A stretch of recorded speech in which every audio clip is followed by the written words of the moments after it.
Bismillahirrahmanirrahim. Assalamualaikum warahmatullahi wabarakatuh. Saya Ali Krisnajati Winata Kusuma, mahasiswa Ilmu Al-Quran dan Tafsir semester 4 kelas A.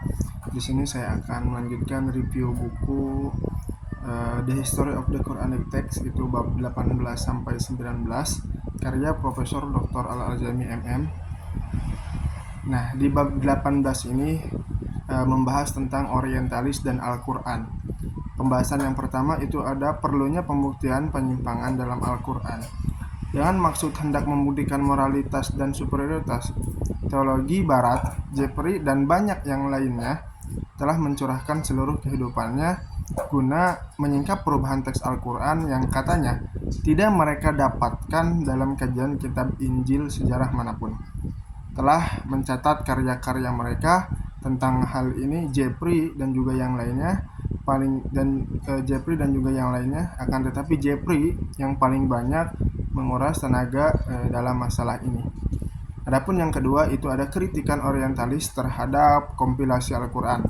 Di antaranya ada yang menyebutkan mengapa jika Al-Quran itu sudah ditulis sejak zaman Nabi Muhammad SAW, Umar bin Khattab merasa khawatir dengan kematian para hufaz atau kematian para penghafal Al-Quran pada perang Yamamah. Akan lebih jauh lagi, mengapa bahan-bahan yang sudah ditulis tidak disimpan di bawah pemeliharaan Nabi Muhammad sendiri? Jika demikian, mengapa pula Zaid bin Sabit tidak memanfaatkan dalam menyiapkan suhuf-suhuf tersebut itu? Mungkin karena kedangkalan ilmu para orientalis itu berlagak bodoh atau pengingkar terhadap kebijakan pendidikan kaum muslimin itu merupakan permasalahan yang sentral yang melingkari pendirian mereka. Adapun yang ketiga itu ada perubahan istilah Islam pada pemakaian ungkapan orang asing. Dalam karyanya yakni Introduction to Islamic Law, Sachs membagi fikih Islam kepada beberapa bagian. Itu ada orang, harta, ada kewajiban, ada umum, ada kewajiban dan kontrak khusus, dan juga lain-lain. Susunan seperti ini sengaja diperkenalkan hendak mengubah hukum Islam pada hukum Romawi yang tidak ada kaitannya sama sekali dengan topik bahasan serta pembagiannya yang digunakan dalam sistem perundang-undangan Islam. Wurzburg melakukan hal yang sama terhadap Al-Quran dengan membagi Quranic Studies menurut ketentuan berikut. Yang pertama ada prinsip-prinsip penafsiran, itu ada tafsiran Masoreti, terus selanjutnya ada tafsiran Hagadi, selanjutnya ada penafsiran Halaki, dan yang selanjutnya ada retorika dan simbol perumpamaan. Yang keempat itu ada tuduhan orientalis terhadap penyucian.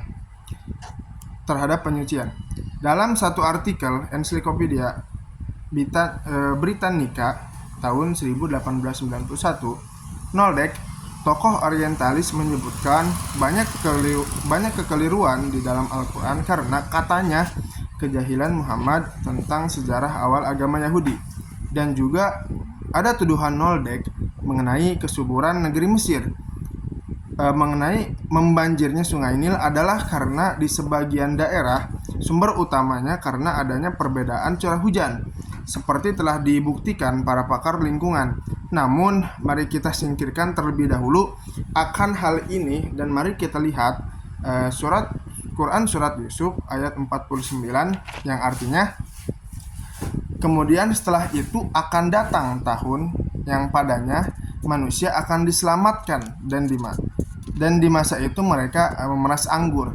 Sudah jelas bahwa di Quran surat Yusuf ini ayat 49 ini tidak ada penyebutan kata hujan dalam ayat tersebut.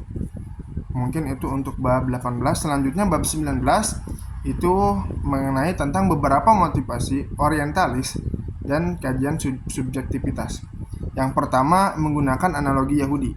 Sebelum membicarakan orientalisme, penulis ingin mengangkat satu pertanyaan yang dengan memakai analogi pandangan Yahudi.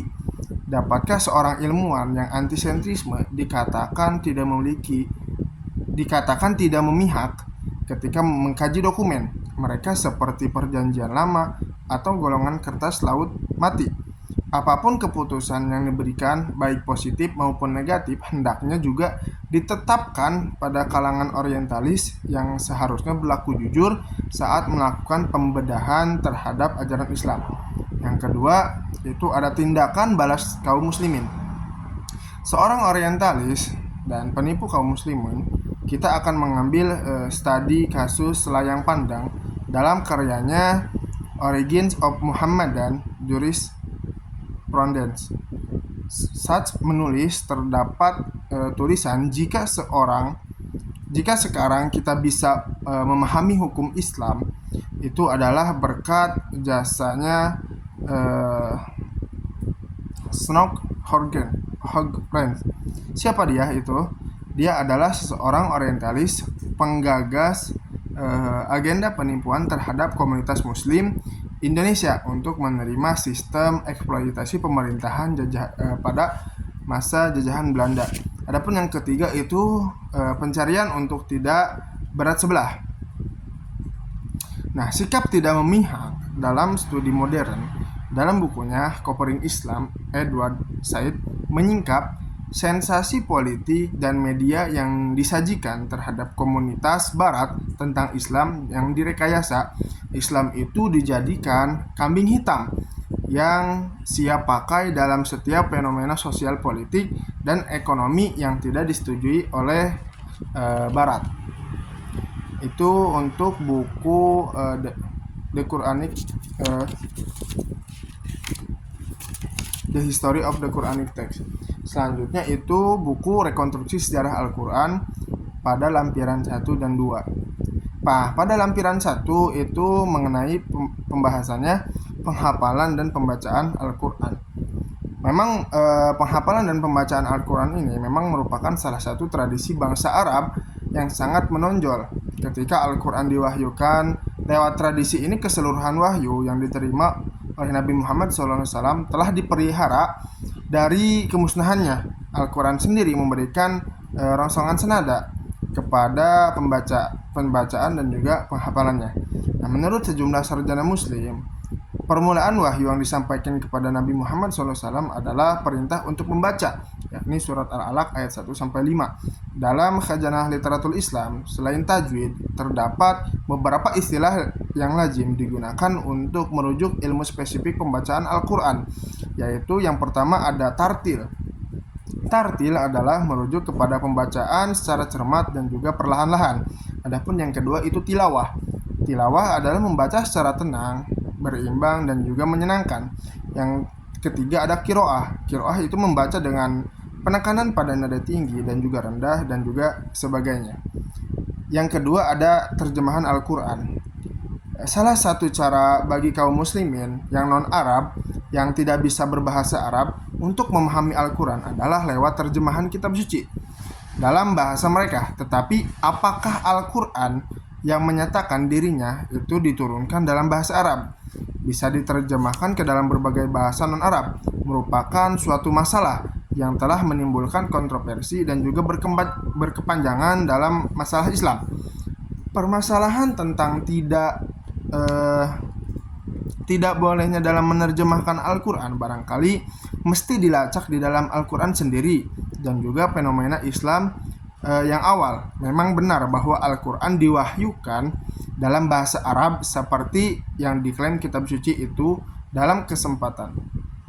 Tetapi pewahyuan dalam berbahasa Arab ini juga mesti diselaraskan dengan doktrin lainnya tentang universalisme Islam.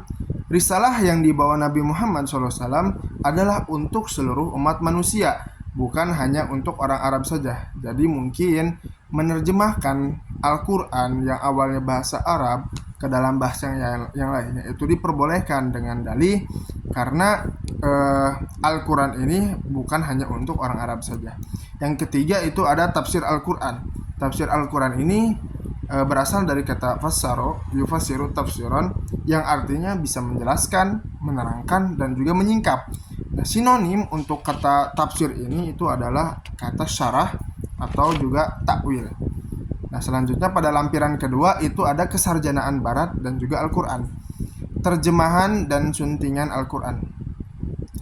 Perhatian Perhatian ilmiah kesarjanaan Barat terhadap Al-Quran bermula dengan kunjungan Petrus pada perempatan kedua abad ke-12 Hijriah.